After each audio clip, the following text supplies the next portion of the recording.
جن کی لٹیں سر سے نکل کر کولوں تک پہنچ جائیں، بس وہی ولی کامل ہے۔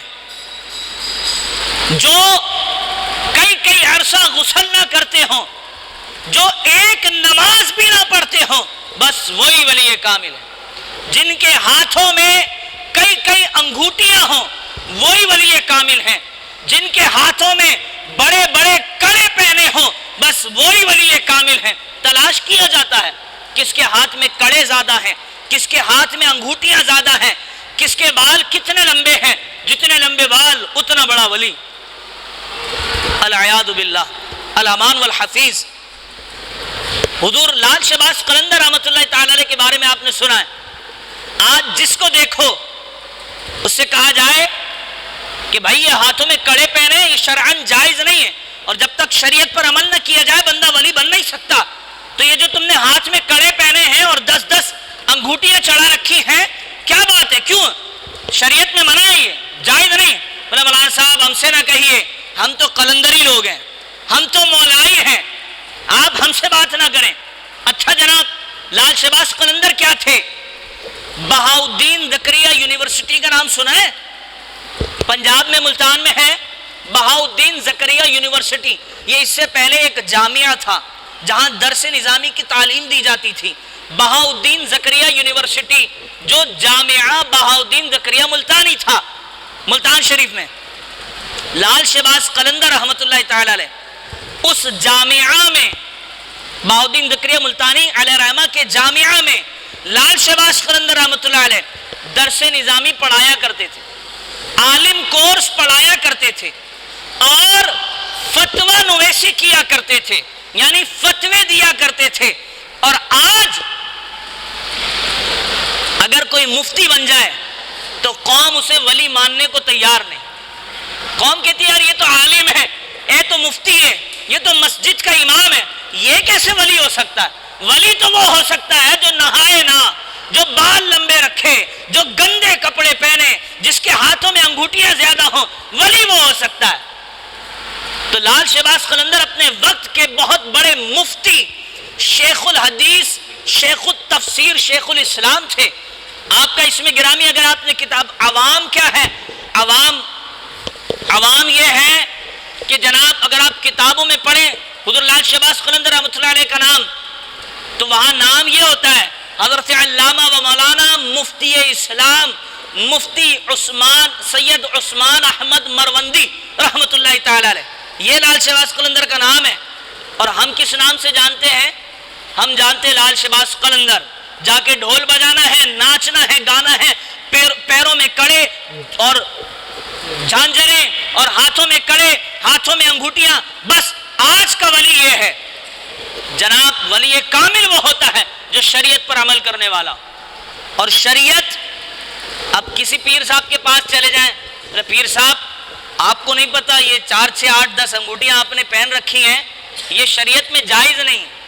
پیر صاحب کہتے ہیں بس ہم سے شریعت کی بات نہیں کرو یار، ہم تو طریقت والے ہیں، ہم تو طریقت والے ہیں، ہم سے شریعت کی بات نہیں کرو۔ تعالی حضرت امام اہل سنت رحمۃ اللہ تعالی علیہ نے اس کو بھی بڑے خوبصورت انداز میں لکھا ہے۔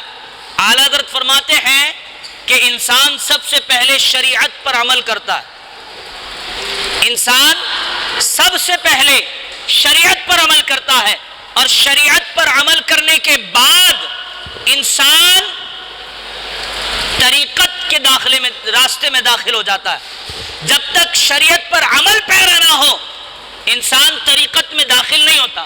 اچھا جناب، اور جب طریقت میں داخل ہو جاتا ہے تو پھر حقیقت، اور جب حقیقت میں داخل ہو جاتا ہے تو پھر وہ معرفت الہی میں چلا جاتا ہے، پھر وہ اللہ کی معرفت حاصل کر لیتا ہے۔ یہ راستہ ہے۔ اب کسی پیر صاحب سے کہا جائے پیر صاحب 6 8 انگوٹیاں کہاں، یہ شریعت کا حصہ نہیں ہے، حرام ہے، گناہ ہے، عورت کی مشابہت ہے، تو وہ کہتے ہیں کہ جناب یہ عورت کی مشابہت ہے، نہیں، یہ تو طریقت کا راستہ ہے، یہ تو طریقت ہے، یہ پیری مریدی ہے۔ تو حضرات گرامی قدر، میں آپ کو بتا دینا چاہتا ہوں کہ اصل پیر ہوتا کون ہے، اصل ولی کامل ہوتا کون ہے؟ حضور صلی اللہ علیہ وسلم کی حدیث مبارکہ ہے، آپ فرماتے ہیں العلماء ورثۃ الانبیاء، العلماء ورثۃ الانبیاء، علماء انبیاء کے وارث ہیں، علماء انبیاء کے وارث ہیں۔ اور انبیاء کرام علیہ الصلوۃ والسلام کیا چیز تقسیم کیا کرتے تھے، ان کی وراثت کیا تھی؟ انبیاء کرام کی وراثت ہے کیا؟ انبیاء کرام کی وراثت علم ہے، انبیاء کرام کی وراثت تقوی ہے، انبیاء کرام کی وراثت معرفت الہی ہے، انبیاء کرام کی یہ وراثت ہے۔ وہ کہتے ہیں نہیں نہیں نہیں جناب، ہمارے مرشد کامل فرماتے ہیں کہ اگر کسی کو معذرت کے ساتھ بڑی سخت بات ہے، وہ کہتے ہیں اگر کسی کو اپنی ولایت چھپانی ہو، اگر کسی کو اپنی تذلیل کروانی ہو، یعنی معاشرے کے سامنے ذلیل ہونا ہو، 2022 کی بات بتا رہا ہوں، وہ کہتے ہیں اگر کسی کو تذلیل کروانی ہو، معاشرے کے سامنے ذلیل ہونا ہو، تو وہ اپنی ولایت چھپانے کے لیے، اپنی تذلیل کروانے کے لیے، معاشرے کے سامنے برا بننے کے لیے مسجد کا امام بن جائے، یہ کافی ہے۔ میں یہ بڑی حقیقت عرض کر رہا ہوں۔ پیر صاحب کسی لڑکی کے ساتھ پکڑے جائیں نا، پیر صاحب کسی خاتون کے ساتھ پکڑے جائیں، مریدین کہیں گے پیر صاحب سے فیض حاصل کرنے آئی تھی، پیر صاحب سے فیض حاصل کرنے آئی تھی، ڈھنگ کر رہے تھے، تعویذ دے رہے تھے۔ اور امام صاحب کی کسی تکلیف کی وجہ سے بھی سجدے میں انگلی نہ مڑے نا، پیر کی، چار کھڑے ہوتے ہیں، یہ نمازیں پڑھا رہے ہیں، پیر کی انگلیاں تو موڑ نہیں سکتے۔ میں یہ حقیقت عرض کر رہا ہوں معذرت کے ساتھ، پیر صاحب کئی دن تک نہائے نہ، گندے کپڑے ہوں، یہ تو ہمارے حضرت صاحب بس یہ انہی کا کمال ہے، نہائے بنا یہی رہ سکتے ہیں۔ اور مسجد کے امام صاحب کے کپڑوں پر ایک دھبا لگ جائے نا، ایک دھبا، یار یہ امام ہے، کپڑے پہننے کی تمیز نہیں، یہ امام ہے مسجد کے۔ تو میرے مرشد کامل یہ فرماتے ہیں کہ اگر اس معاشرے میں کسی کو اپنی ولایت چھپانی ہو، اپنی تذلیل کروانی ہو، معاشرے کے سامنے ذلیل ہونا ہو، برا بننا ہو، تو وہ گدی مدی چھوڑ کر مسجد کا امام بن جائے، یہ سارے کام ہو جائیں۔ امام صاحب نہ متقی بن سکتے، جتنا چاہے تقوی اختیار کر لیں، قوم پھر بھی انگلی کا نشانہ امام صاحب کی طرف ہوتا ہے۔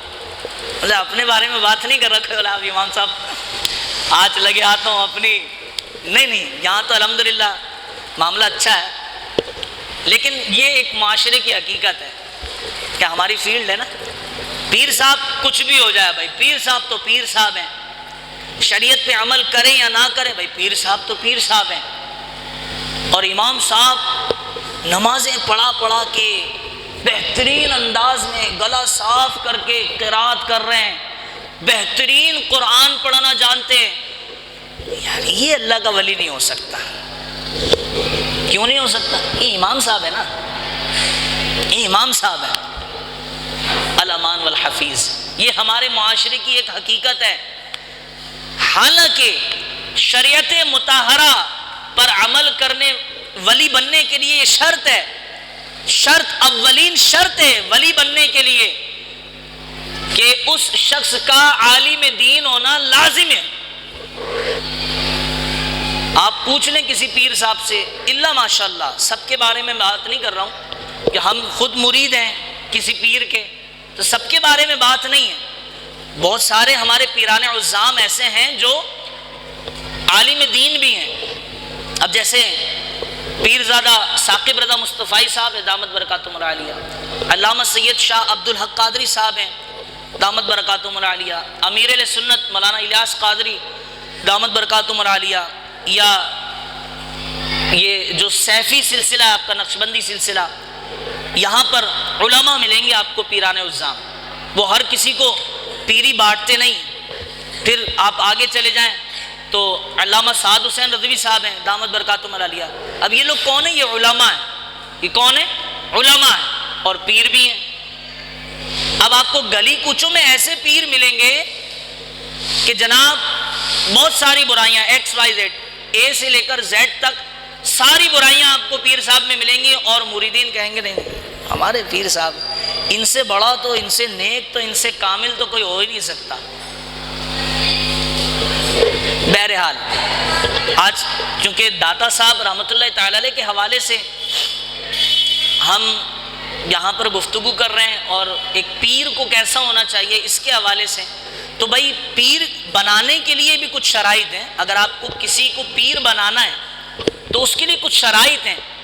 وہ شرائط یہ ہیں کہ پیر صاحب خود عالم دین ہو۔ پیر صاحب، اب یہ تو تھا نا ولی کامل بننا، اب ہے پیر صاحب بنانے کے لیے۔ پیر صاحب بنانے کے لیے پہلی شرط، سب سے اول شرط یہ ہے کہ پیر صاحب خود عالم دین ہو۔ دوسری شرط یہ ہے کہ پیر صاحب فاسق نہ ہو، اعلانیہ گناہ نہ کرتے ہو، مخفی گناہ، غیر اعلانیہ گناہ، یہ تو ان کا اور اللہ کا معاملہ ہے نا، ان سے ولایت سلب کر لی جائے گی۔ لیکن اعلانیہ گناہ کرنے والا دنیا دیکھ رہی ہے، داڑھی کاٹ رہا ہے، بھائی جناب پیر صاحب ہیں، داڑھی ہے نہیں، داڑھی رکھنا مرد پر واجب ہے، یہ میں بتا دوں آپ، ایک مٹھی داڑھی رکھنا یہ مرد پر واجب ہے۔ اور علماء نے لکھا اس پر، بڑی تحقیق میری ہے اور کئی کتابوں کا میرا ایک رسالہ انشاءاللہ وہ شائع ہوگا، کہ داڑھی رکھنا یہ احادیث کی روشنی میں، بزرگان دین صحابہ کرام علیہم رضوان کی اقوال کی روشنی میں داڑھی رکھنا مرد پر یہ واجب ہے۔ اور بار بار بار بار اس کا جو ترک ہے نا، یعنی ایک دفعہ کاٹ لی، پھر دوسری دفعہ، پھر تیسری دفعہ، گناہ کبیرہ ہے۔ اور گناہ کبیرہ وہ گناہ ہوتا ہے کہ جو صرف اللہ اپنی رحمت سے معاف کر دے تو کر دے، اس کے عوض میں کوئی دوسرا عمل ایسا نہیں ہے کہ ہم یہ عمل کر کے اس گناہ سے بچ جائیں۔ بہت سارے ہوتے ہیں نا، آپ نے جمعے کے دن درود پاک پڑھا